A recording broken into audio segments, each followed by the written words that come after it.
You're on a GLP-1, but now you're wondering, how do I manage my side effects? What do I eat to stay strong? Because reaching your weight loss goals can take more than meds. That's where Weight Watchers Med Plus comes in. Get access to trusted experts, food plans that work with your body, and habit coaching to keep you on track. Plus access to GLP-1 medication. Get started at WeightWatchers.com. All medical services are provided through our affiliated medical group, Weight Watchers Clinic. Medications require eligibility and prescription. Individual results may vary. See site for more details. You're listening to this podcast, so I know you've got a curious mind. Here's a helpful fact you might not know yet. Drivers who switch and save with Progressive save over $900 on average. They make it super simple. Pop over to Progressive.com, answer some questions, and you'll get a quick quote with coverage options tailored to your choices. Plus, you'll see which discounts you may qualify for, like the online quote discount or savings for paying in full. In fact, 99% of Progressive Auto customers earn at least one discount. See if you could save when you switch to Progressive. You'll feel good about making a savvy choice. Visit Progressive.com and see if you can enjoy a little extra cash back. Progressive Casualty Insurance Company and Affiliates. National average 12-month savings of $946 by new customers surveyed who saved with Progressive between June 2024 and May 2025. Potential savings will vary. Welcome, everybody, to another episode of Needs Some Introduction. In today's episode, we'll be breaking down the latest episode of Euphoria. We're just 2 weeks away from the end of this series, I believe. I doubt this is coming back for another series, considering how busy everybody's dance cards are here in the show. An episode called Stand Still and See. Joining me for this conversation, as usual, is Darren. Darren, you know what I was just thinking about today? Today we had 94-degree weather, and tomorrow's going to be even hotter. The kids have a half day because it doesn't usually get this hot this early. So we don't even have air conditioning in our schools. So the kids have a half day tomorrow because of the heat. And then, of course, it's going to get frigid again by the end of the week because we just crazy weather this whole entire year. No explaining it. But I just started thinking to myself that you're like on the reverse schedule. So you're approaching your winter. You're like a month away from winter. Isn't that correct? That's correct. Yeah. How are you there, Victor? Good to talk to you again. The nights or the mornings are getting darker, but it's actually a really choice part of the year because it's about 25 degrees C, which I don't know, I think that's about 60-ish in Fahrenheit. The skies are clear. It's cold in the morning, but there's no wind. It's actually quite beautiful out. Yeah, it's 35 here. I did the conversion. 35 here today. That's warm. Pretty warm. Yeah. You probably get that temperature somewhat regularly, but we normally don't get that temperature until like August. So it's, but of course it was 15 degrees in your terms just a week ago. And it will be again next week. So it's all over the place.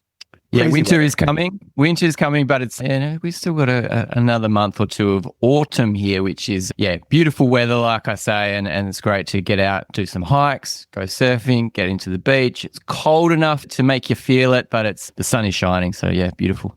What's the water temperature when you go surfing now? It's about 15, 16 degrees. It doesn't really, I'm still wearing full wetsuit, but that's more just because that's just what you do. It's not super frigid. It doesn't get super frigid here. Well, I envy you, but we'll have surfing weather here and the water will be warmer, but I envy you because of the fact that you can have that kind of water temperature that late in the season. You seem to have the perfect temperature climate to us anyway over here. So. Yeah, it's pretty good. It's Mediterranean, even though we're very, very, very far from the Mediterranean. That's right. All right, before we get into breakdown this episode, I had a few things I wanted to run by you. First of all, paralleling this show with the Margo Has Many Trouble episode didn't really line up this week. We're 1 week away from the finale of Margo and has been renewed for a season 2, interestingly.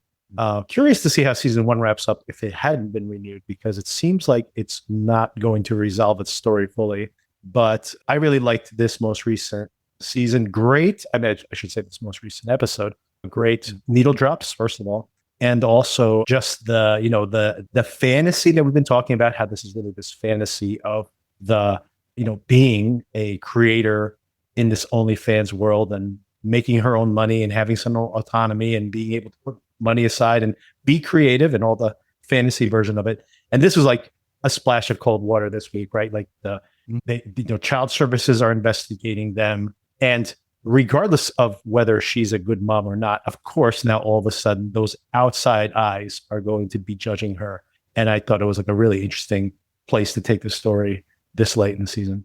Yeah, it's been a while since I watched it now, but I agree with you. It was definitely a splash of cold water. That was not as fun as No, past definitely not. episodes have been.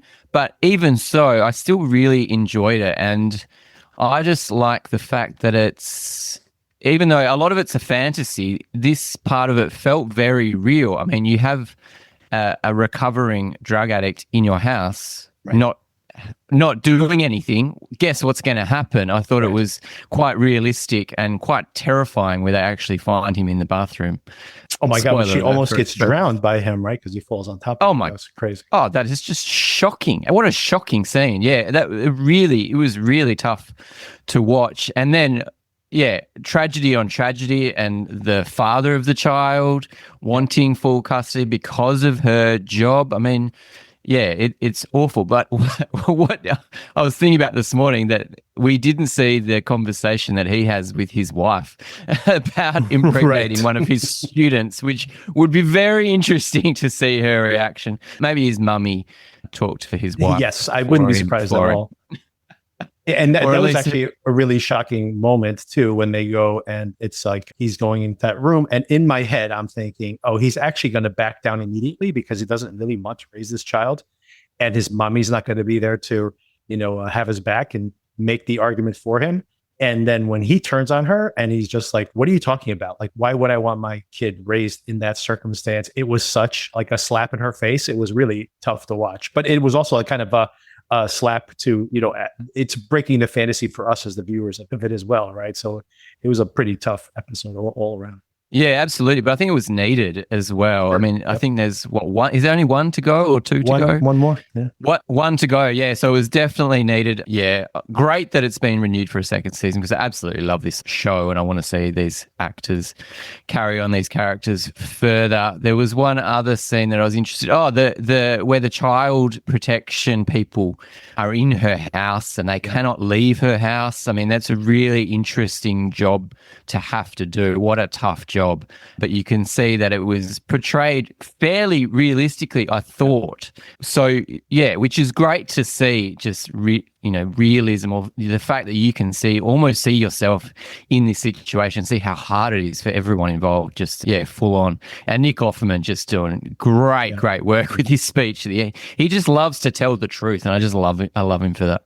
You could see him also where he was broken last week. There was that moment where he really thought like he was going to have to be the hero and defend her in front of her new stepfather and the Greg Kinnear character. And then Greg Kinnear really like stepped up. Oh.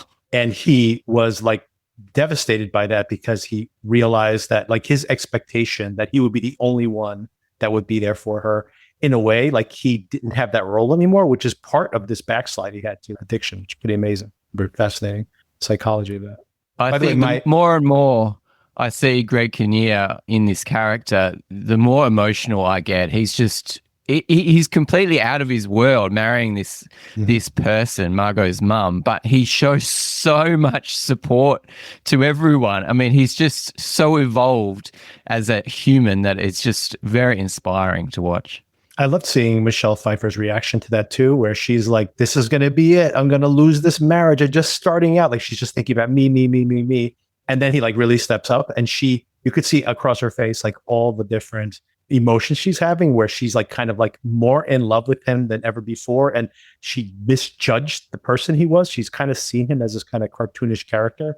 And it's like, she's like, her emotions are so complicated in that moment. And it's like really terrific. And then she kind of, I think the way I read it, at least, maybe I'm imposing this on her, but I still kind of feel it, that she was the one who was the hardest on her daughter and everybody else has been pretty accepting of it. And she's just like, wow, what a terrible mom I was in that moment when I found this out about it. Yeah, amazing. Yeah. It's just great. She almost, earlier in the series, she wants this guy as her new husband, but she thinks that he's really scoring, but actually she's scoring.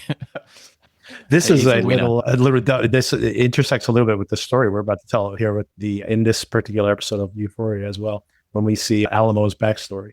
Totally. Wow. Yeah, that was the highlight for this for me for this episode of Euphoria. Sure. Absolutely. Agreed. Okay, one more thing I want to bring up briefly. If you've seen it, even if you haven't, I'm going to just make a recommendation quickly because we'll probably talk about it a lot more once it becomes more available via streaming or whatever. Did you see this movie Obsession that just came out? Did you watch it? I think it did come out in Australia this week. Am I correct? It just came out and I'm hearing a lot of hype about it. I saw the trailer or half of the trailer. It looks interesting. I have not seen it, but I want to, yeah.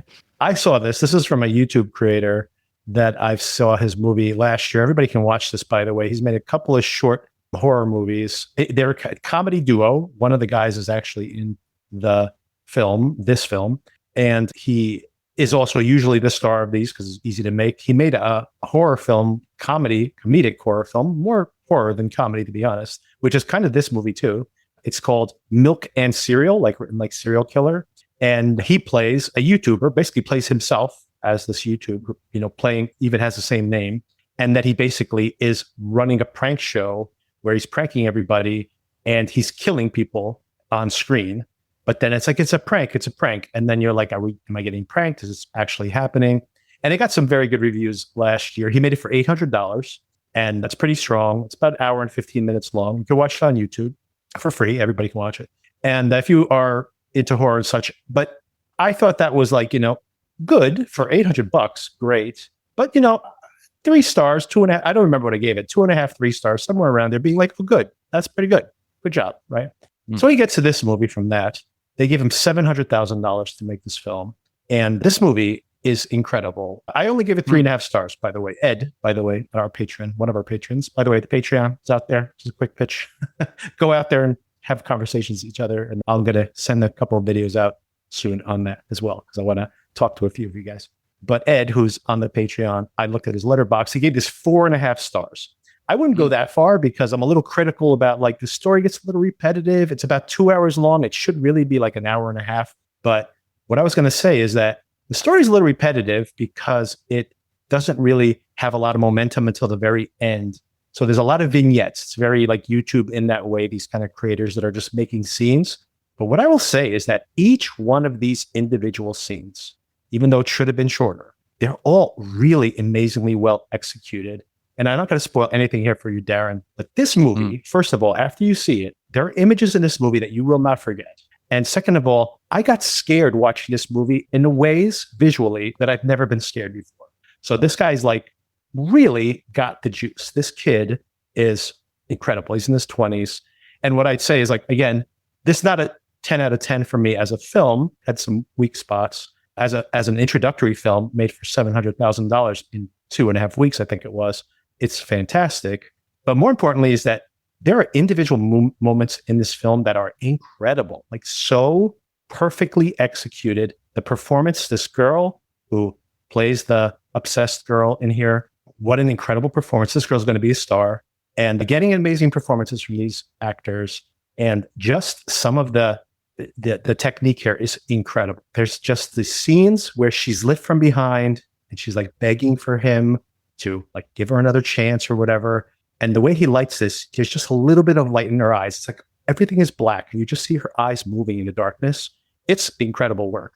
And I think he's got what it takes to be for the long haul. So want to shout that out. If you are a fan of horror, go see this. Go see it in a theater. The audience is very reactive to this.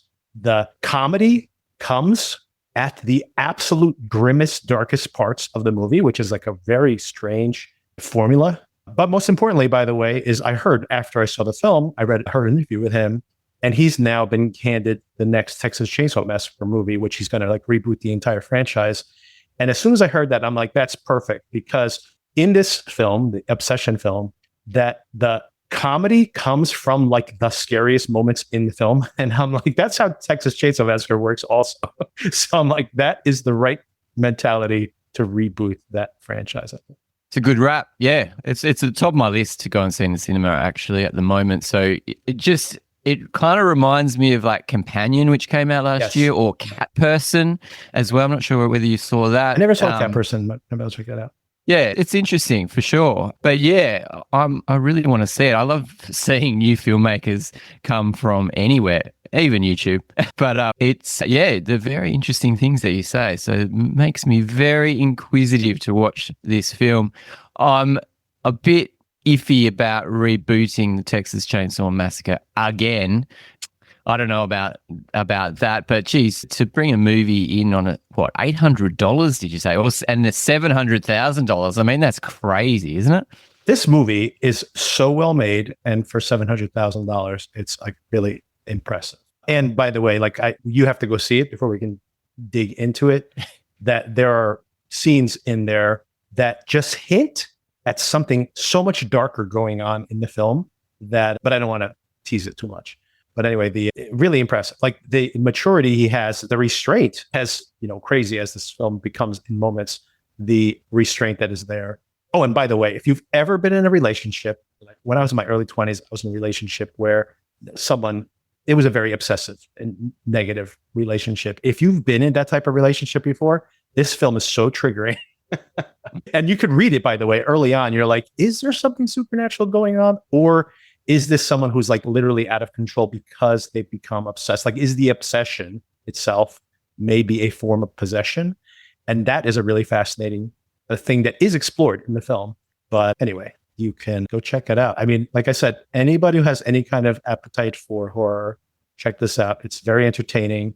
And by the way, like Weapons or something, it's pretty grim in places, but a real crowd pleaser, which is pretty amazing combination. And by the way, the movie's opened here, huge success. It opened way bigger, like more than twice as big as it was tracking to open.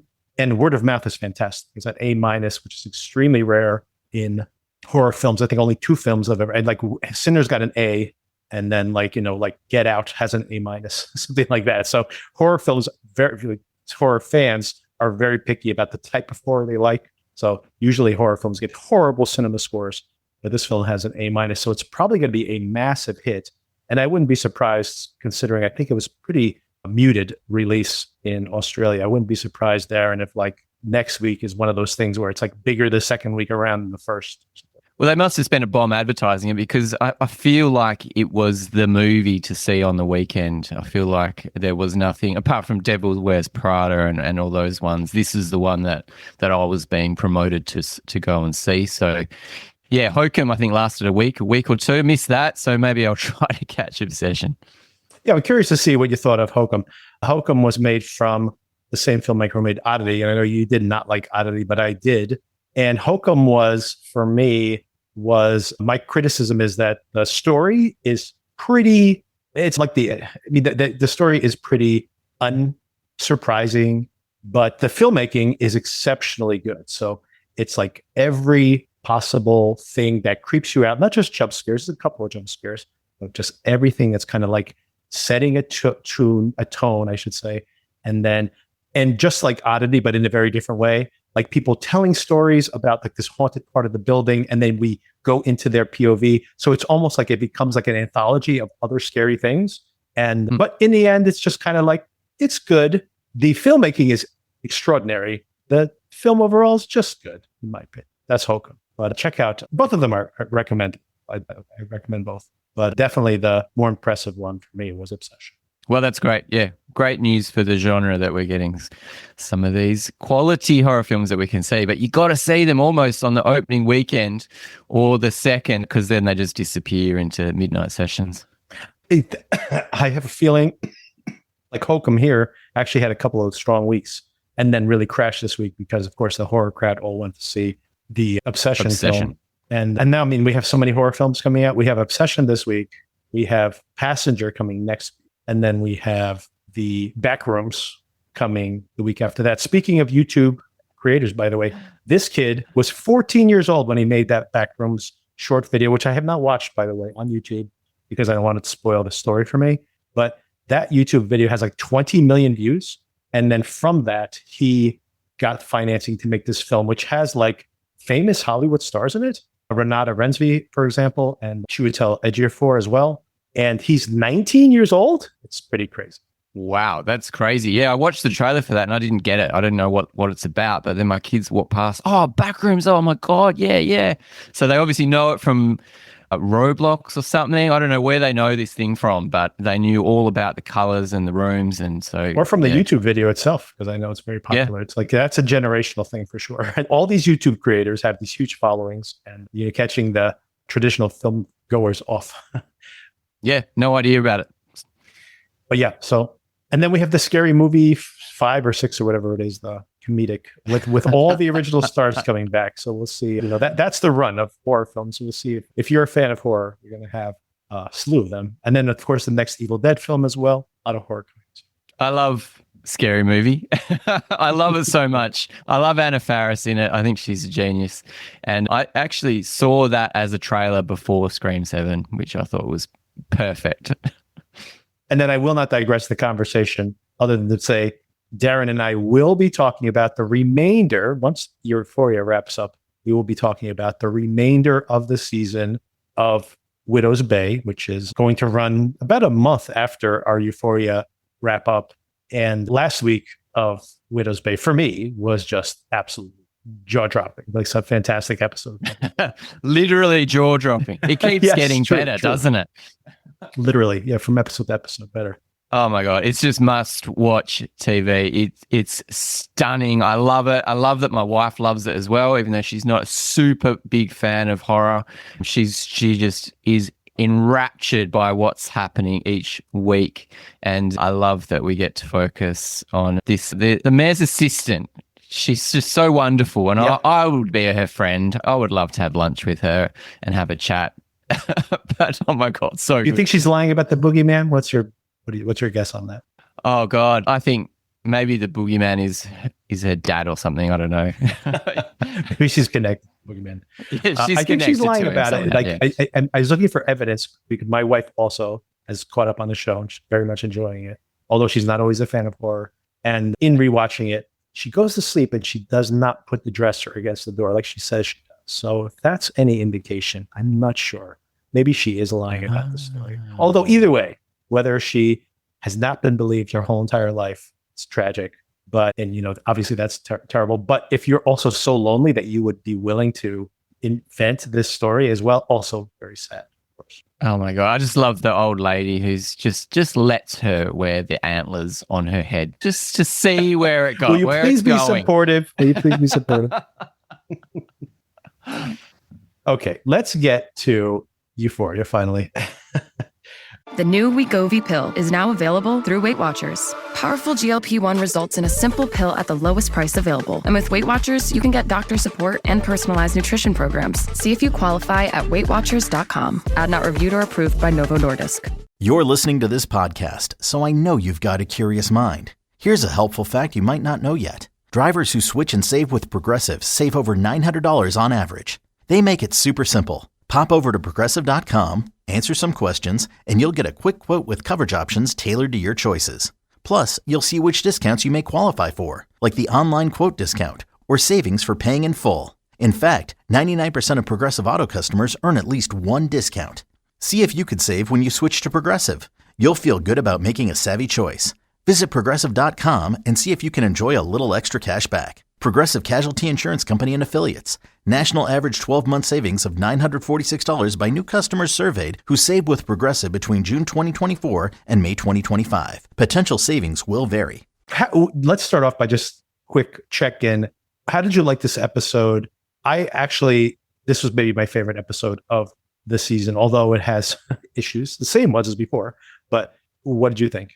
I love some parts of it, like the prologue with Alamo as a child, and the whole heavy-handed religious iconography of Rue's story didn't land so much for me. But the scene inside the church, all the stained glass windows, the way she leant forward and her face was just in the light. I mean, the cinematographer's doing an amazing job, and it made me think of Sam Levinson's father, who I think started as a cinematographer and shot a heap of movies before becoming a director. So those guys, they know about light and they know how to bring these arresting images to the screen, which really turns me on. But what doesn't turn me on is, the burning bush and all that kind of stuff. That doesn't really hit me that hard.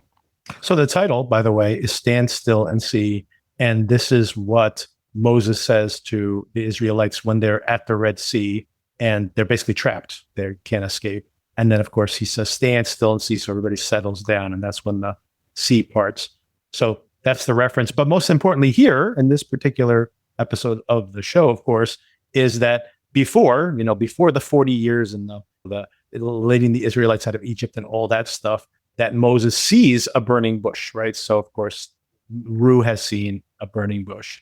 Most importantly, I agree, by the way, that that's supposed to be, I think they really want that to be like an incredible emotional moment, that Rue's seen something that she's been searching for this whole entire season. And I do think it's mishandled, because if they thought we were vested in that, we really weren't. And it didn't, I agree, it didn't really work for me. However, what I thought was interesting about that is that in the little featurette they have at the end, that the last thing that Levinson says is that Rue has seen a sign, like an actual sign from a supernatural being, and she has misunderstood the signal. So that's the one thing that I like, is this idea that she like somehow is going to take that as some sign that like I'm on the right path, and like it's a sign to be like, stop what you're doing. So whatever it is, I just like the idea that she's going to misunderstand whatever that is. So I do like that. Although, yeah, I mean, I think that was supposed to hit us really hard, and it didn't work. In the same way last week. Go ahead. It makes me think of her recovery as an addict. And I mean, part of the 12 steps is giving yourself over to a higher power. And I feel like that's part of the journey that she is on to be able to recover properly. So that's the way that I'm reading it. Yeah, no, I agree. That was definitely one of the things that is explicitly what has led her potentially to looking for God. But I just think the way the show has handled that hasn't really worked. First of all, I don't think that, we talked about this, but like the Rue, the narrator, works really well for me. Rue in her plot, not so much. Although, ironically, in this particular episode, we focus mostly on bringing all those pieces together. And that was the most interesting part of this episode. It was like Rue in between the DEA, Laurie, and Alamo, and this, that this is going to go really badly. We don't know how it's all going to go badly, but like that storyline, like kind of streamlining things in this episode worked for me, created some momentum, which I thought was needed for the show. And of course, starting things off, let's just start there with the flashback of like kind of like Alamo's origin story, which is, I know we've seen a bunch of these not origin stories, but I guess we've seen like kind of like catching up on a character, like kind of telling us, where's this character been? How have they gotten to this point? And we've seen that on multiple episodes of this very season of the show. And of all of these, this was the most effective one for me. Yeah, it was beautiful. Again, with the cinematography, really rich, just the colors popping through, this color palette that they've chosen, which is kind of retro, but also like, yeah, just luxurious in this woman who's kind of dressed as Cleopatra, and she's working every man in her life for her own benefit. The real high contrast cinematography, all the faces are almost going into the background, disappearing. Yeah, super cool. And I feel very sorry for that poor old man that had the industrial accident and then just got done for all his money. Yeah, exactly. She had him buy all these presents for her so that he could basically liquidate his wealth, so that it could be stolen away by somebody else. That's like really horrible. But it's really like, that's a twist. Speaking of the twists we were talking about before, that's a twist that I didn't see coming, because speaking of the way they style her, like she starts off in this like very showy, I don't know if she was actually a working girl or if this is just a way for her to, manipulate the men around her. But you see her like over time, she is like, she's less flashy. She has a more, she's looking more like a church-going, well-dressed, but, no longer the kind of party girl she was before. But then, of course, that is all a performance she's doing for him. But then when she gets the money, she's out. And that, of course, is Alamo's origin story, that he never trusted a woman again. By the way, the irony here is that here's a show that is, I think, the irony here is that this is a really well-written and really well-executed part of the story, but it is a pretty, this show and The Idol as well, all of Levinson's projects have been accused of being misogynistic. And here we have Alamo's origin story. And like, now we know why Alamo is such a horrible person to these women, but his origin story is a horrible woman betrayed him, right? So I'm like, well, not sure you're really correcting misogyny here. And just that throwaway line where she was like, "Oh, you didn't have to kiss him every night, kiss that face every night." Yeah, or I know. something. I know. It's just, oh.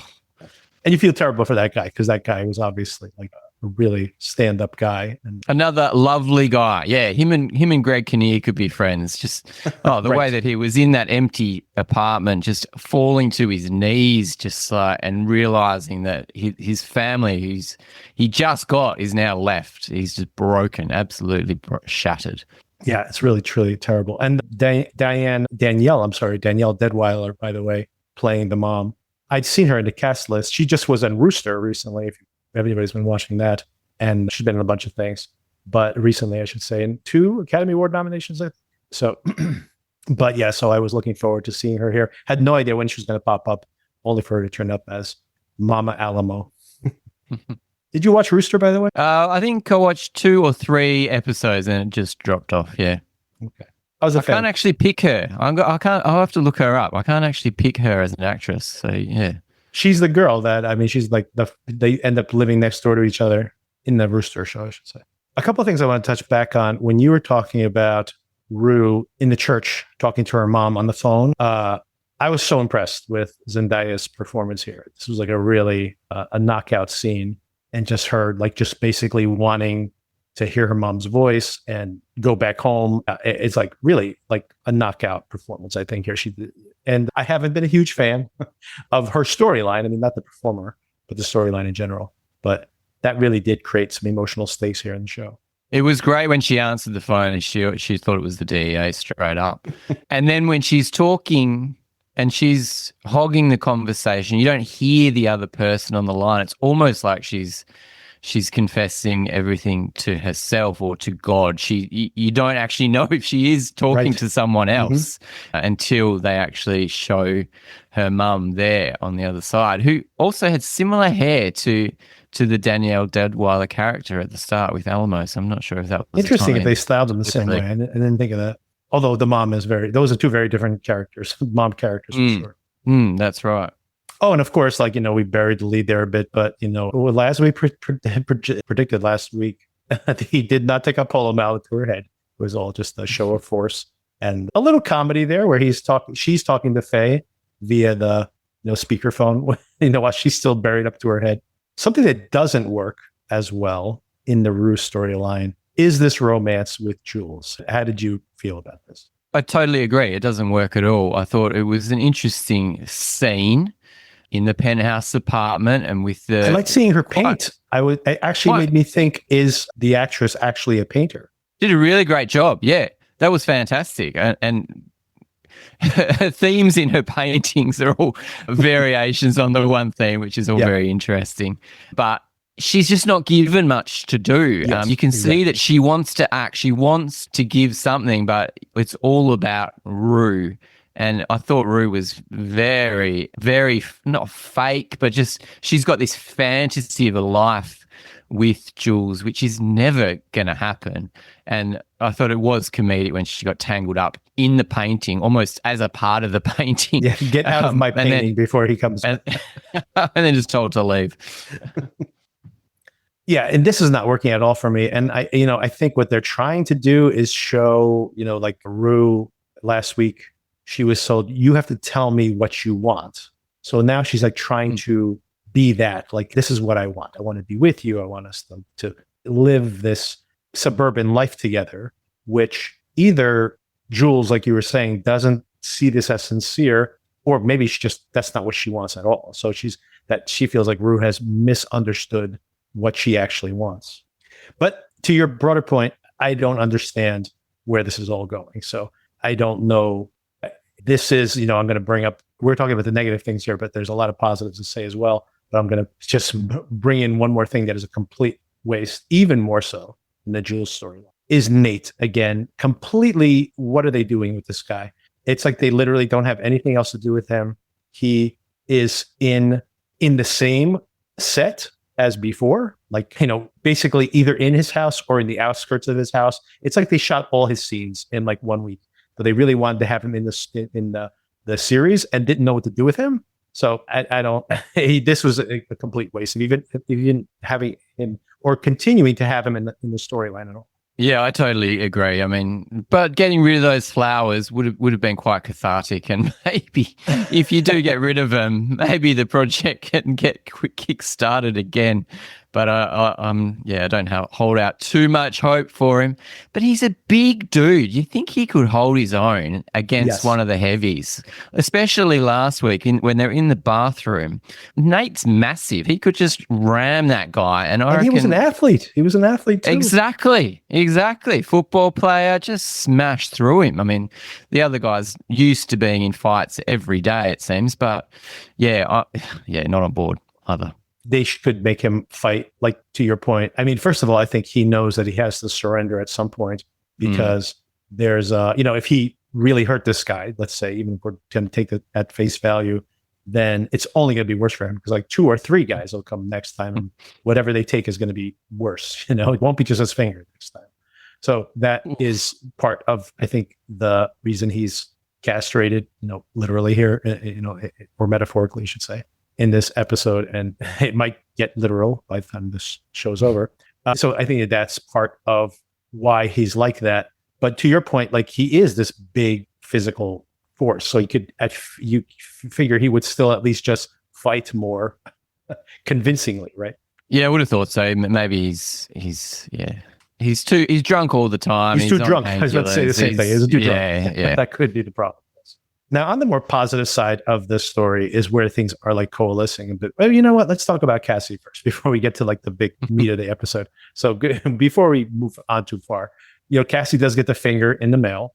Nice present for her. What did you think about her going on this audition and then improvising because of like having some kind of PTSD about her honeymoon, the honeymoon period? What did you think about this part of the episode? Oh, look. I loved it. We talked last week about how I loved improvising in acting scenes, in dramas, how they're so funny and they can reveal all sorts of things about the character. And I thought that was fantastic that she was just triggered by, what did the guy say? Something about the honeymoon or honeymoon's over or something. Yeah, the honeymoon period is over, yeah. Oh, the way that she was triggered and then she just went with it because she's Cassie. She doesn't know what she's doing at all times. I thought it was really funny. I love the reaction from Sharon Stone's character and the director, this crusty old director. Yeah, really funny. Really enjoyed it. And the way that she nails it yet again. She keeps failing upwards. It's great.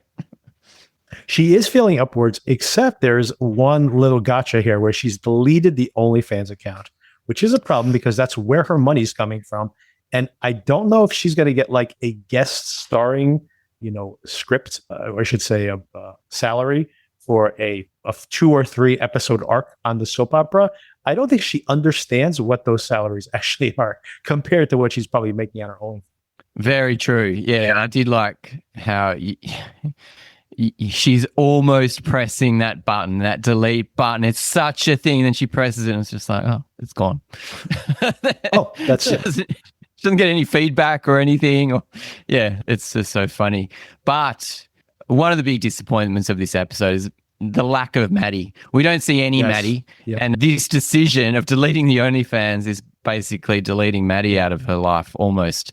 So that's a big shock that I don't want to happen because I love Maddy so much. But yeah, OnlyFans, it's gone. There's no recovery. You can't recover that kind of thing. You just got to start again from scratch. Well, I don't know how that's going to go. Yeah. The positive side of that is that Maddy does have these 2 new girls, and those photos are pretty interesting. Some of those photos seem to be getting the job done. She loves the set. She loves it's not just a set, it's a proper strip club that Alamo has decked out. So yeah, she loves his taste. I love when she tells Magic, like, she's like, show me, ow, my neck. Yeah, put that on the pictures. So yeah. That's definitely going to cater to some people's fetish. Oh, for sure. Someone's that got a fetish for neck braces, for sure. For bedazzled neck braces. Oh yeah, iconic. So yeah, interesting. She asks Alamo if the girls can get a little break, and he's just like, nope, that's money out of my pocket. And but there is still a camaraderie there. I think that they are pretty simpatico, and she, and Alamo definitely likes her, Maddy, that is, but he doesn't like that he feels maybe she's trying to take advantage of him with that extra day off or whatever. But Maddy, of course, she knows people skills. It's like, you know what? You got to give them a little break. I give them a little downtime so that they don't burn out, right? I think that's the right way to go. Maddy's, onto something there. Absolutely. She's smart but I still fear for her in this situation. She doesn't truly know what Alamo could be capable of. And so, yeah, I do have a little bit of fear for Maddy in that situation. And now, of course, and maybe this is where this is all going to some extent, is that Rue now is obviously entangled in this really ugly situation with this, she's a triple agent at this point, like Laurie, and getting Alamo and Laurie together and presenting herself as one thing to Laurie and gang, presenting herself as something else to Alamo. And of course, the DEA listening in on all of this at the same time. And of course, that's the big trajectory the story is going for. In the trailer for next week, she's like, we got one more run. And everybody has said that, right? Like the Laurie and crew are saying, well, because they're shutting down the border, this is going to be harder. So this is our last run, that basically our retirement run. We're going to make enough money. And then Alamo's like, okay, I'll participate in this. Oh, we got to talk about those ambulances. So that's what happens to those girls. They get sent to Mexico to get plastic surgery done. So I'm not sure where some of these other girls may have disappeared to. Maybe they're just working in Mexico, maybe something worse. But then also that, they're going to use the ambulances to do this smuggle. And he's like, then I get my money back and everything's copacetic, potentially. That's all happening. The DEA now knows about this. Rue is somehow trying to connive something as like, how do I get out from under both of these? But of course, Rue now has, tangentially to her, Maddy is there. Because Maddy is there, Cassie now is there with the girls potentially, right? So it's like her friends are all now one step removed. Like if there's blowback, that Alamo finds out what's happening, survives this betrayal, and comes after Rue.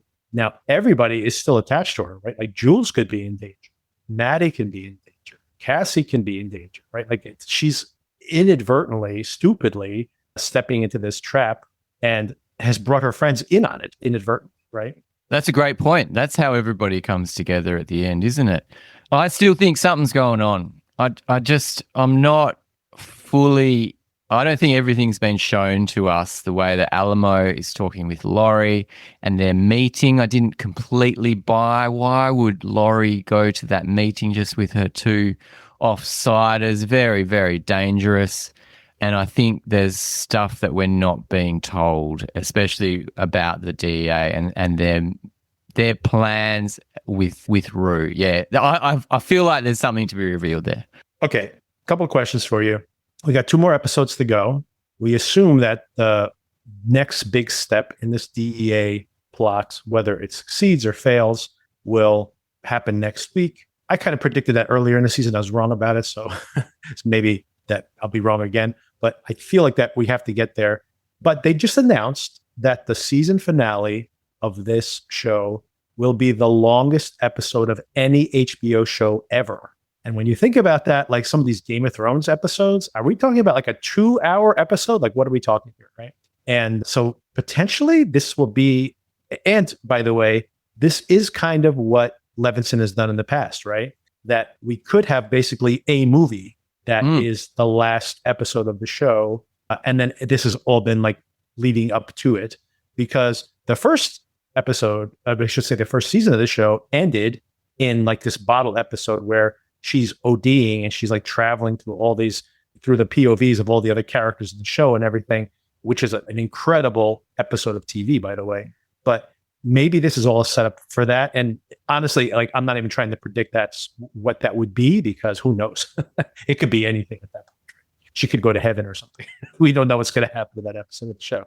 But it is interesting that they've announced this huge running time for the last episode. But okay, so given that we have a lot of runway, given how large that episode might be, do you think some of these underserved characters, I think Maddy, at this point, is going to have some interesting additional shades to her character, given how she's becoming more central, or at least she's adjacent to all these central characters. But do you think, like, for example, Nate, you think Nate and I'd say even Jules Are they going to have anything interesting to do with these characters by the end of the season of the show? I can't see it happening at all. That's interesting that there's a movie-length episode at the end of the series. I think they're going to have to get rid of a couple of characters, if not just one. People have got to die, right? We've got to end some people's stories. I feel like that was alluded to in this episode. There was a line about we're not all going to make it or something. I can't remember where it was. So there's going to have to be some high-profile losses, and it's going to be much more satisfying if it's one of the main characters rather than Jules like and Nate or somebody who cares, right? They're not main characters anymore. They're really sidelined, as you say. So their purpose is just going to be to set up story. It's somewhere where we're actually interested, right? Not somewhere where we're just hanging on for dear life, just like Nate's fingers. Right. Like if it was Jules who ends up getting killed by her abusive, sugar daddy or whatever, I think we're supposed to be like, oh, the tragedy, their romance, this faded romance for 3 seasons and whatever, 8 years of this history didn't work out. And I'm like, if that is anywhere on their radar, I'm like, that's a total miscalculation because A, it's not working, right? And B, even in the universe of the show, they've just started hanging out again recently. So it's not like this was like faded and everything was really working out so great. And then we're all like, oh no. And then at the 1 yard line, they fumbled the ball. It's like, that's not what's happening here at all. It's like, kind of like, why are they hanging out together? Yeah, it seems a bit obvious. I feel like the first episode, the first season, it dealt with Jules being abused by an older man. So true. I feel like we've been there, done that. That wouldn't be satisfying to me at all. Yeah, I think it's got to be one of the big three, Rue, Cassie, or Maddy. Okay, one of my last questions for you I had, and if you have anything else, obviously we can circle back to it. But the other big one I had is I've loved all of these narrated Rue segments that kicked off. And I'm upset that they broke this pattern, by the way, but they had it for most of the season. We started off with Rue herself narrating her story, like, let me tell you what I've been doing for the past couple of years. Then, of course, episode 2 was about Maddy, and we saw how Maddy, almost made it with this other OnlyFans, and then she blew her chances. And of course, that was like the thing that she was trying to do things the right way, quote unquote. And of course, she could have been much more successful if she just kind of kept the OnlyFans thing going. Episode 3, we saw Jules' backstory, right? That's when we had that kind of really kind of fascinating, before we dedicated more screen time to her, just that quick montage of seeing where she was, that whole disturbing wrapping her up in plastic, and that whole very like 70s, giallo styling for the show. But all of that was really fascinating. I love the narration for that as well. And they've done a really good job of having these introductory segments in the episodes. Just to complete things, episode 4, we opened up with DEA. So it was kind of like we were picking back immediately after the wedding. So we didn't really have that opening sequence. And episode 5, we had the whole very comedic, I thought. Some people got offended by this, but the whole very comedic, like Cassie and her quick rise to success on OnlyFans, which was kind of funny. Of course, we discussed that last week. And now, of course, the best of all of these, this introductory narration about Alamo's backstory in this particular episode. So we have 2 more episodes to go. And my question to you, Darren, after all that build up, is who do you want to see get the Rue narration treatment? I have a very strong opinion, but I'm curious to get what you think. Well, that's a great question. The first person that comes to mind is Bishop. Because yes, we don't Bishop. know anything about him. Same. Yes. That's who we want to know about, and give it to us, because he's still such a fascinating character. Mm-hmm. Yep. He told the Python story. I'd never heard that story before. I told that at dinner last night, and my son, he's like, oh, what? You guys have never heard of this story? So he'd heard it from somewhere. But yeah, the girls thought that was pretty entertaining. Yeah, Bishop, give us more. Yes, I agreed. I was thinking the same thing. I loved Bishop in this episode. One of my favorite things. I've loved him in this entire season of the show. And of course, it will be good. I mean, there's one way you go where you just don't tell us anything about this guy, and he's just like this samurai or, the Man with No Name, or the Have Gun Will Travel, of course, which is a direct parallel they have here, him just as a samurai, basically. So they have that version of him, which is totally fine. But I would love to have like this sudden backstory to understand, like, for example, he's like Anton Chigurh, which is what I wrote in my notes, but he seems to have some moral code that we're not privy to, but he's following some rules. I mean, he's actually giving good advice. I loved what he says to Maddy, by the way, where he's just like, I know who she is, kind of very dismissive, and she feels offended. But then he's like, no, that's not who she is. And then she's kind of like, oh, thank you. I like that whole, that little exchange between them. And because he's not trying to flatter her. He's just saying facts, which is part of the reason that she's like, oh, if he said it, he means it, right? So that's kind of his power in a way. But the Python story, of course, is a warning. And he has given Rue multiple warnings. So he's kind of looking out for her. And I am so fascinated that, like, why, if he has this kind of morality at some level, why is he working for Alamo? Like, what does he owe him that they have this affinity, right? So I would love to know what that backstory is. So yeah, this is the one I want to know the most about. Yeah, totally agree with you there. One other person, I'm not sure if she got a backstory in season 2, was Faye. I feel like maybe she was, but it feels like she's going to be a part of whatever happens for sure next. Yeah. And yeah, so I would like to see a bit more of her. I don't know if I need to know much more about her, but I mean, she could have. I mean, you never know. She could. I mean, if you write a really interesting backstory, it can add tragedy and pathos to a character for sure. So that's all. I'm not against it. I think you could do a good job with that. But she's not like a character that I'm immediately. I need to know more about Faye. I kind of want to know a little bit more about Laurie, but in a way, I kind of like her being this kind of, we know a little bit, right? She used to be like an Olympic athlete. She got addicted to the medicine, the painkillers. And then little by little became, she got addicted and she started dealing to just people around her. And before she knew it, she's a full-on drug dealer. But I don't know if I need to know more about, like, do I need to see her competing at the Olympics? Nah, I think I'm good. She is a fun character. Poor old Faye. She just wanted a butterfly tattoo. She gets a swastika. She gets a swastika instead. Exactly. Right. Yeah. Unlucky. Always make sure you approve the tattoo. You could easily cover that with a butterfly. Just to say. Exactly. Just say. Yeah. Anything else you wanted to key in on? Anything we missed in the episode? Oh, that should be the penalty. These bikies that get swastika tattoos. The penalty should be you have to cover it up with a beautiful, colourful butterfly. With the butterfly, exactly. Yeah. Anything else? No, I think we've covered a lot. Yeah, an up and down episode for me. But yeah, it's blowing my mind that you're saying there's a 2-hour finale. Or whatever it is. The longest episode. It could be 3 hours. It could be. Who knows exactly? It could be. Euphoria-thon. Yeah. But thinking back to that episode you referenced where Rue was overdosing and she was going through the POVs of different characters. That was such an epic finale, especially because of the music that came to the fore, Labrinth's music. That just made me want to watch that episode again. That just blew my mind. So if they can do anything that approaches that, it's going to be incredible. The question is, can they do it without Labrinth's music? Yeah, they've got to go a very different direction, I think, because, that was something special.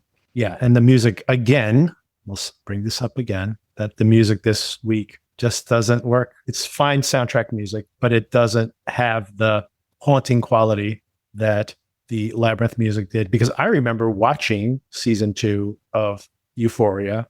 I binged season 1, but I remember watching season 2, and literally they would drop the new tracks from each episode. They'd have a playlist being like Euphoria episode 3 on Spotify. And there would be a particular track. And I'm like, oh man, what's that one? And then going and looking through the episode, clicking through each track and be like, there it is, So the anticipation of just another piece of music from the soundtrack, which of course I have not yet checked at all on any of the tracks from this season of the show. Yeah, it was so special. I mean, this guy, Labrinth, he was like an established artist, kind of, or a guy that had been working, but just this was the perfect combination for his music and this show to come together to just push him into stadium shows or whatever he does now. But like as you say, the music's fine in this season, but I don't think about it. I'm not drawn to it in any way. It's not a highlight for sure. So, yeah, it's a bit disappointing. Yeah, there was a needle drop in this particular episode that I literally am trying to pull it up to see if I can locate it, and I can't. But yeah, it didn't. But yeah, there was a good needle drop in this episode, but I can't remember what it was. Maybe we'll circle back at the end of the season and pick out our favorite tracks. I mean, needle drops, because I don't know if there's going to be anything from the soundtrack that's really going to pop the way that. I mean, you think about this nondescript season of the show and then go look at Labrinth's profile on Spotify. Some of the soundtrack music from Euphoria season 1 and season 2 has like 300, 700 million plays. It's like, how often does a soundtrack clip get hundreds of millions of plays? So that's obviously so essential to the texture of that show. And it's just not the same. But maybe that was intentional too. Didn't want that same texture. They're not in high school anymore, but I don't know. I think it would have, whatever Labrinth did, I'm sure could have changed the tone a little bit, introducing a little bit of that Western influence that I think he wanted, and would have worked better than this. And at least would have probably sold more of the drama. Would never have made Nate's storyline compelling though, but what are you going to do? Nate's theme. So yeah, so in the rest of the week, of course, everybody, we're going to see the finale of The Boys. Have you been watching any of The Boys? Have you caught up with this current season, Darren, by chance? I've not caught up. No, first episode only still. So yeah, I'm waiting for some time to catch up on all of that. Is it fun? It's okay. Alan, by the way, everybody should check out the conversation I'm having with Alan. Alan loves his show, loves it. So it's good to have that as a counterpoint, because for me, and this isn't just The Boys in general, I do, if a certain show, there's a certain template, right? You want a show to run for 5, 6, 7 years. So you have to always kind of like reset things at the end of the season. Like nothing really mattered in that season, or very little changed, right? And that's fine, because people go like, oh, good, I get another season of the show. For me, after 3, 4 seasons, this especially happens with sitcoms, by the way. I'm like, okay, I've kind of seen everything the show has, and it's just my particular taste. So the show hasn't really convinced me that it is needed to run this long. But, here we are at the end of the day, and they've set up a lot of things. So, I mean, arguably, this is going to sound a little critical, but arguably all the stakes were set up this whole season just for the final episode, which again is not something I love. I like to kind of have it kind of threaded out throughout the season, but that's kind of par for the course for The Boys as well. So it's very similar to the previous seasons. But all that is to say that it's coming out of movie theaters tomorrow. So we'll hear the story pretty quickly as to whether fans are happy or not. I'm going to try to, it's not playing near my house, so I'm not going to try to go watch it. And I will try to avoid the spoilers so that I can get a fresh take and see how we feel about it at the end. So I'm on the fence, but I'm willing. I want it to be good. So that's where I'm at. So is this a movie length finale as well? Oh my God. There was such a negative reaction from the fans last week. Like they all review bombed the last episode of the show because it was a relatively low stakes. Someone died, one of the big players. So I'm not going to reveal who it is, but it had, I thought it was a good episode, by the way, one of my favorite episodes of the season, but it was really just barely moving the plot forward.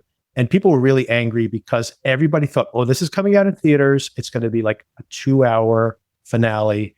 And then they announced that it was an hour and 5 minutes long. And like last week's episode, all those Boys episodes are too long, in my opinion, was like an hour and 8 minutes long. So people are like, wait a second.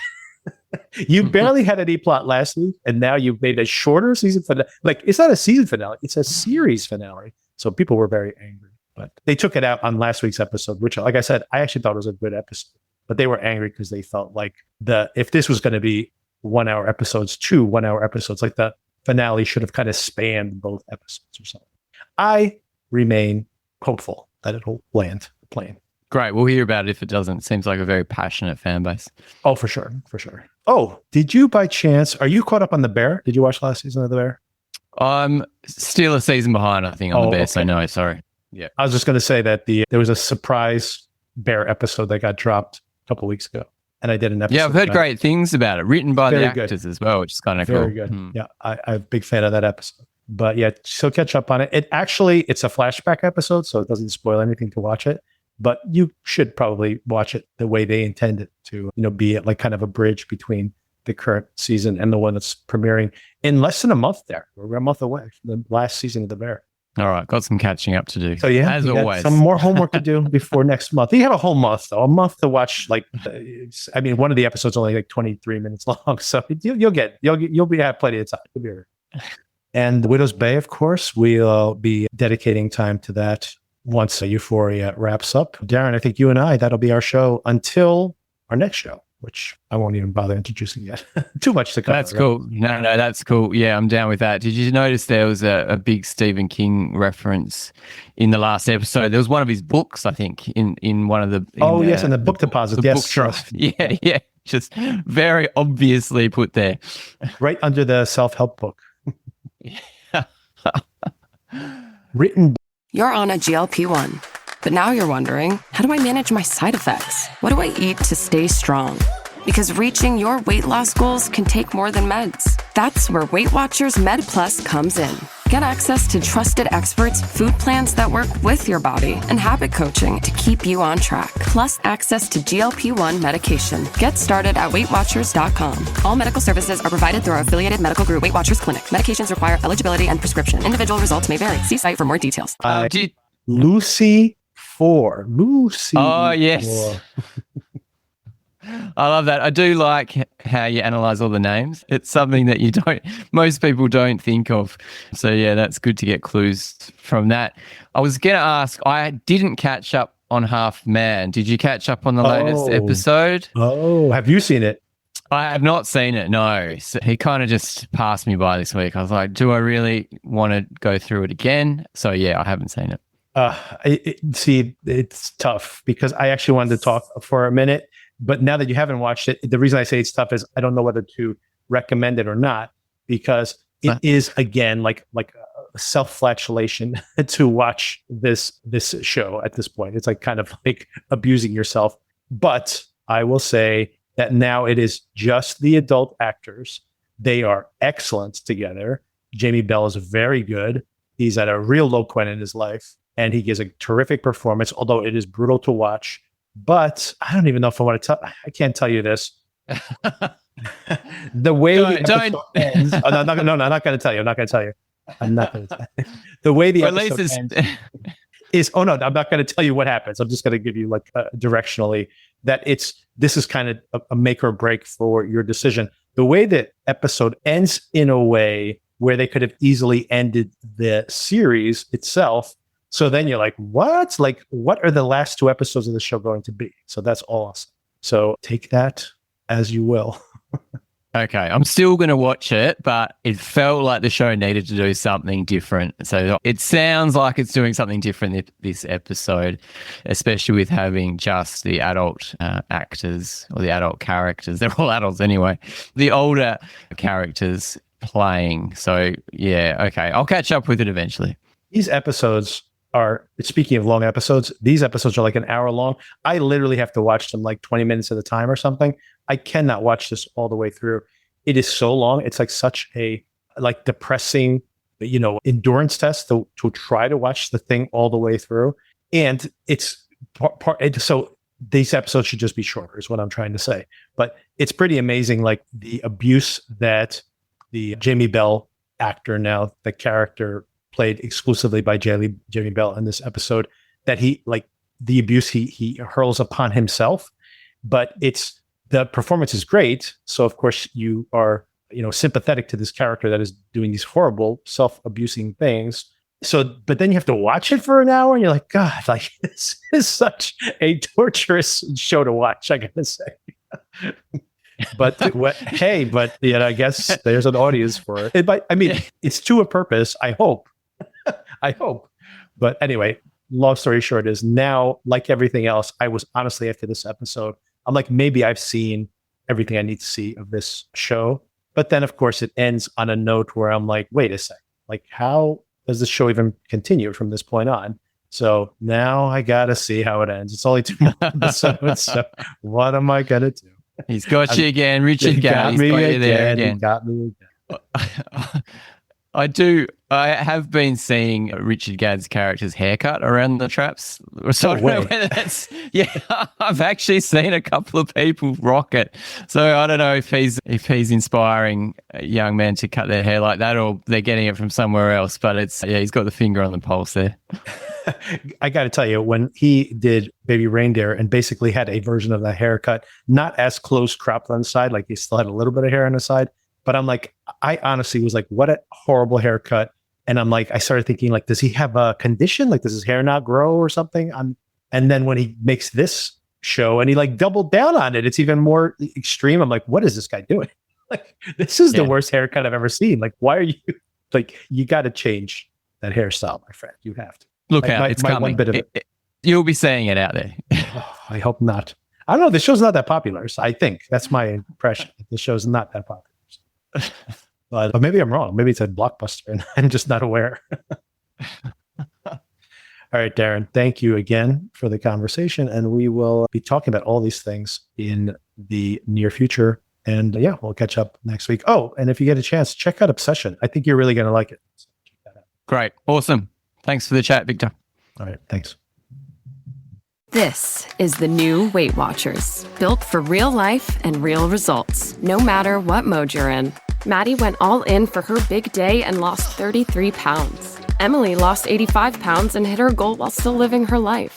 Weight Watchers gave me the tools and I feel amazing. Join the millions of members and lose weight with the #1 doctor-recommended weight loss program. Lose more at WeightWatchers.com. At 6 months, participants in a clinical trial of Weight Watchers program lost an average of 12 pounds.